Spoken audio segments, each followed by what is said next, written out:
aujourd'hui, nous avons signé 8 conventions, 8 accords avec des institutions, des institutions marocaines, avec des ministères, mais aussi avec des sociétés qui vont développer cette nouvelle vision de l'administration qu'on a nommée Idarati X.0.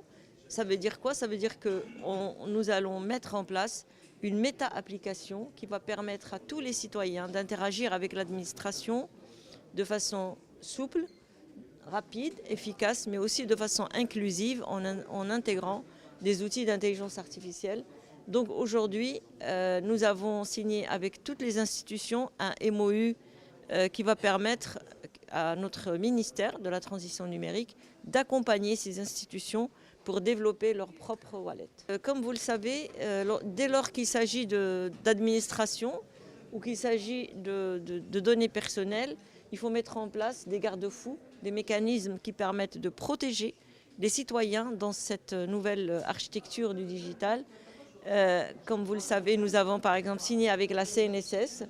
Il y a des institutions qui sont très sensibilisées à la question de la privacy by design et de la sécurité by design. Oui, on ne peut pas continuer à laisser les données de nos citoyens, comme on dit en arabe. Il est très important aujourd'hui de protéger les citoyens dans cette ère digitale, de leur permettre de sécuriser leurs données et aussi d'avoir des accès fiables à leurs données et qu'on gère leur intimité et leur privacy par rapport à la donnée. Par rapport à la circulation de ces données et par rapport à ces données, l'architecture sur laquelle nous sommes en train de réfléchir, elle vise un certain nombre de choses. La première des choses, c'est éviter que la donnée soit centralisée quelque part. Parce qu'en cas de hacking, si toute la donnée est centralisée, toute la donnée va sortir. Donc c'est une architecture décentralisée qui est privilégiée. Ensuite, les données concernant une personne, un citoyen, sont des données qui vont être sur son wallet. Et donc c'est lui qui va les porter et ce n'est pas un accès à distance qui va permettre de le faire.